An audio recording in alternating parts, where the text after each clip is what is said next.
Hey everybody, Brian here for another guitar lesson. Thanks for joining me. Thanks to the new subscribers. Thanks to all the subscribers. Hope you're all finding these lessons entertaining, educational, and enjoyable to be watching. I'm having a great time making them. So as long as y'all keep watching, I'll keep making them. So thanks again to everybody.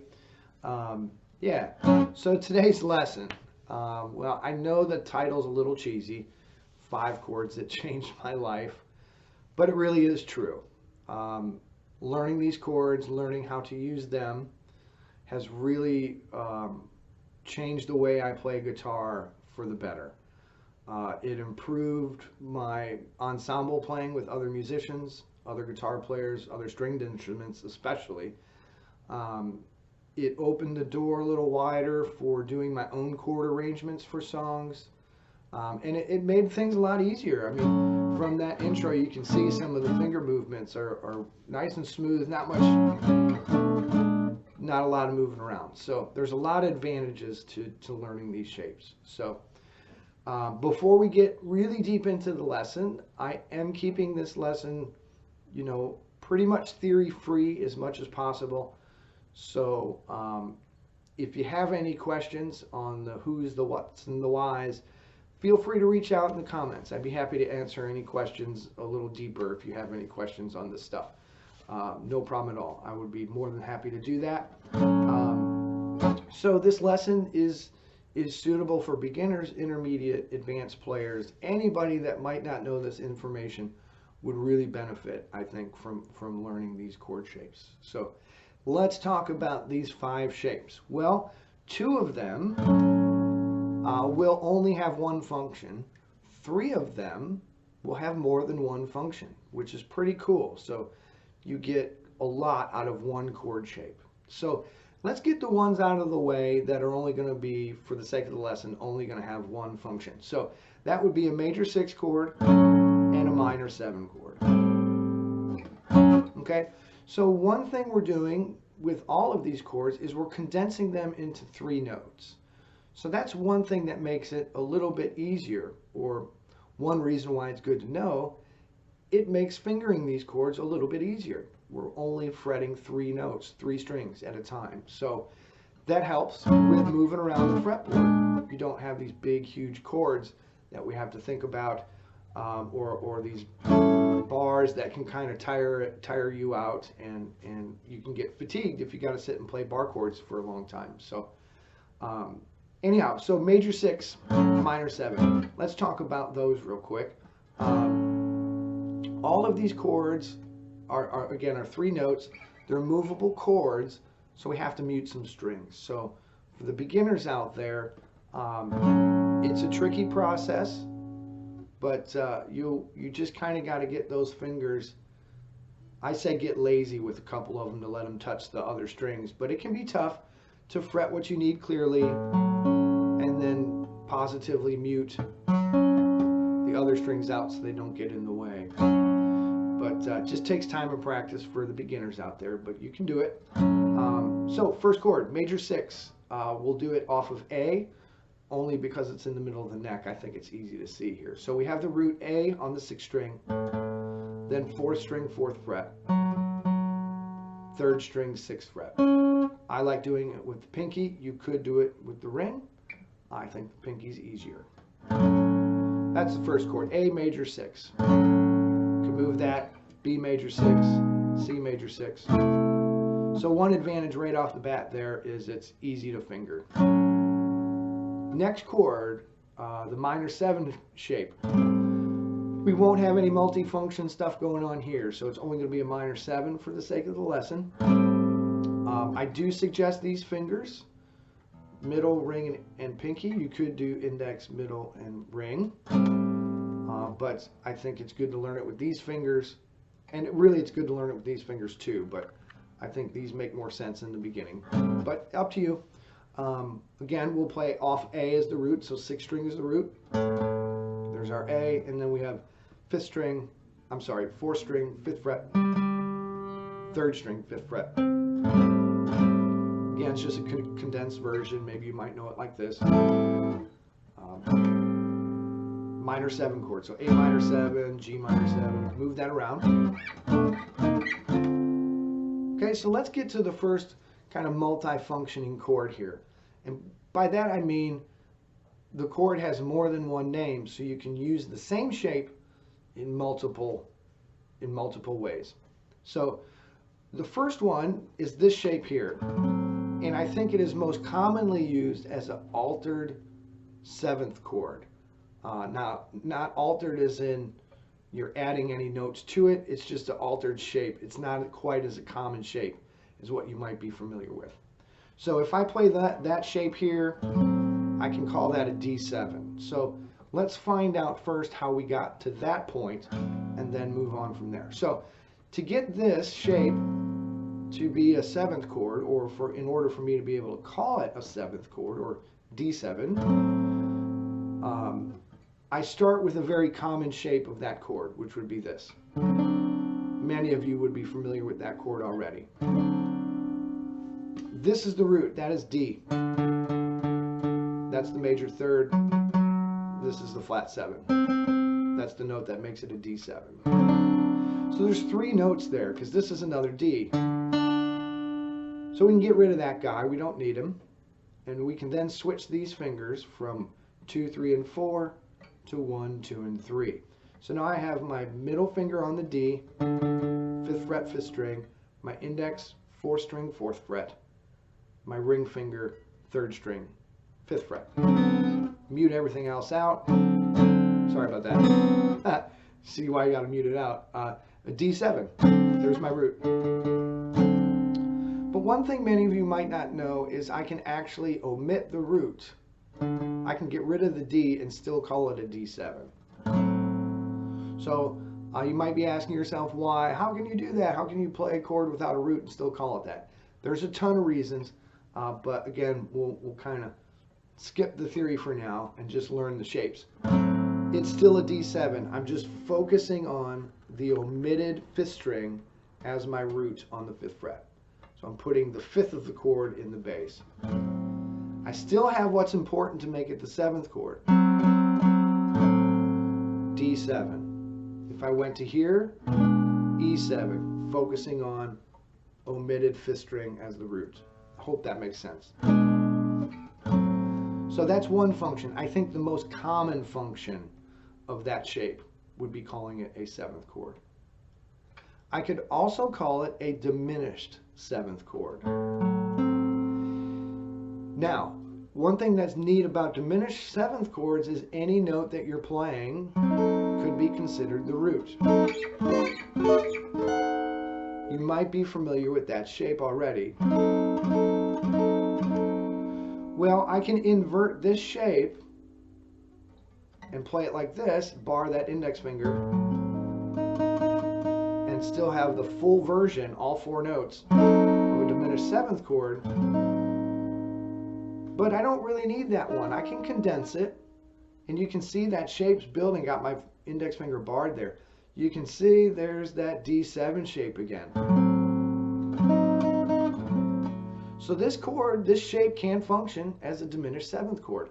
And you can consider A as the root on the 6th string, F sharp or G flat on the root as the root on the 4th string, or C as the root on the 3rd string. Pretty neat. So now I have 2 functions, 1 shape. D7, diminished 7th, A, F sharp, G flat, or C. Well, this chord has one more function, a minor 6 chord. If I just consider A as the root, I have an A minor 6. Pretty neat. So now we know this shape is a 7th with focusing the omitted 5th string as the root and placing your finger on the low 5 or the 5 of the chord on the 6th string.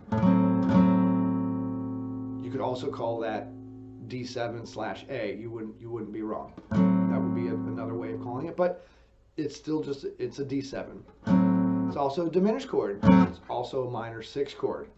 So I'm going to give you a quick example of a fairly popular song that utilizes two chords with one shape. You might be familiar.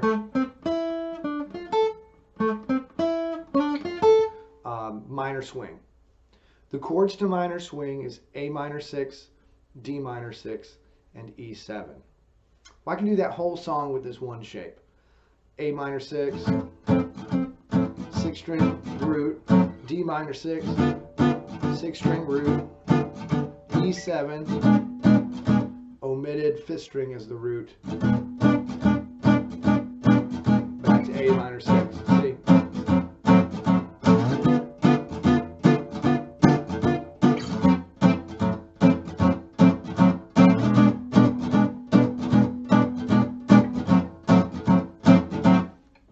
So on and so forth, right? So it's pretty neat. Two chords, or actually three chords if you consider the two different minor 6 chords, A, D, A minor 6, D minor 6, E7. Only one chord shape. And please excuse my attempt at le pompe guitar rhythm. I'm not much the gypsy jazz rhythm player, but great song to illustrate that idea. So again, we'll just review real quick. Got a major 6 chord, only one function for that. Good condensed version, easy version of the chord. Minor 7. Again, good condensed, easy version of that chord. Then multifunctional, a 7th chord, omitting the 5th string as the root. So D, D7, A minor 6, or A, G sharp, I'm sorry, A, F sharp, G flat, or C, diminished 7th chord. Pretty neat. So there's 3 of the 5.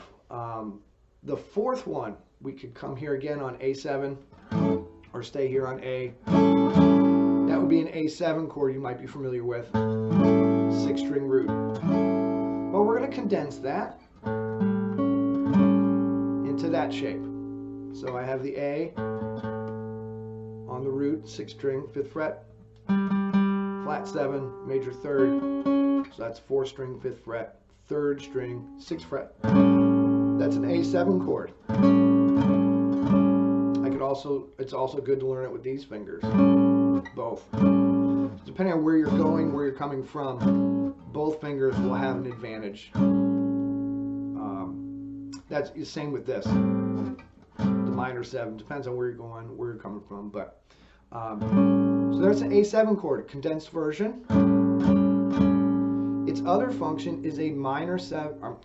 A 7 flat 5. In this, if I played it here, it would be an E flat 7 flat 5. So let me show you how I got there without going too deep into theory. So there would be an E flat 7 chord, very much like we did the D7. E flat is the bass, or the root, on the 5th string. There's a nice full version of that chord. Remember, we just kind of condense it into these 3 strings, then we switched our fingers. So we still have E flat 7 with E flat in the bass. Then we said, hey, we can omit the roots, still think of it as a 7th chord, but put the 5th of the chord in the bass. That would be B flat in this instance. Still an E flat 7 chord because we're focusing on the omitted root on the 5th string, the E flat here, playing the 5th of the chord in the bass. Well, if I keep these 2 notes and I flat the 5, I wind up in that shape that we just talked about, the A7, but it's also E flat 7 flat 5. If you don't understand how we got there, that's okay. Just take it as it is, you know. If I say the 6th string is the root, it's an A7 chord. If I picture this note here in relationship as the root, the omitted 5th string, or the E flat in this instance, it's a E flat 7 flat 5. Some of those names are very intimidating, but now when you see a 7th chord, D7 flat 5, or C7 flat 5, you don't have to be intimidated because you have a simple triad to play it, right? Here would be a C7 flat 5 because I'm focusing on the omitted 5th string on the 3rd fret there, the C, as the root of the chord. Could also be an F sharp 7. Pretty neat. One shape, 2 chords. So that is the 4th chord form. So major 6, minor 7, 7th, minor 6, diminished 7th. And then we have 7th, 7th flat 5. Pretty cool. So the last one we'll do off of G. This is a major chord. And we'll have a multifunction too if we focus on the 4th string as the root. G major, there's my root. Condensed version and inverted version of this, or this. G major. So I got my index on the root, 4th string 5th fret, 6th string 7th fret, and 3rd string 7th fret. I could also use these 2 fingers too, but I like the middle and ring. Up to you. It is also a minor 7 chord. Okay, let me show you how to get there. If I play this shape, you might be familiar with, that's an E minor 7. E is the root. This is a common voicing of that chord as well. You might be, this would probably be what most people are familiar with. This is also a fairly common voicing. Or this, the condensed version. But here's a full version of that, with the E still as the root. Well, these 2 notes are the same, so I don't need that guy. See, they're both the minor 3rd. If we could omit a root note for a 7th chord, a dominant 7, just a plain old 7, why not on a minor 7, right? Well, we can do that. So we can omit the E as the root. Put the 5 of the chord in the bass. Same kind of theory going on here. Again, if you don't understand it, that's okay. Someday you might, and it really doesn't matter. You can just kind of take it at face value. So this is now a G major with this as the root, or a minor 7 with the omitted 5th string as the root. G major, E minor 7, F major, D minor 7, right? Pretty cool. So I believe knowing that information, how that helped me was, boy, it gave me some really simple chord form options to play, to either, again, to use my own chord arrangements for songs. One example, White Christmas. I'm dreaming of a white Christmas. That's kind of a little chord arrangement I did for that. My wife and I did a little Christmas show, and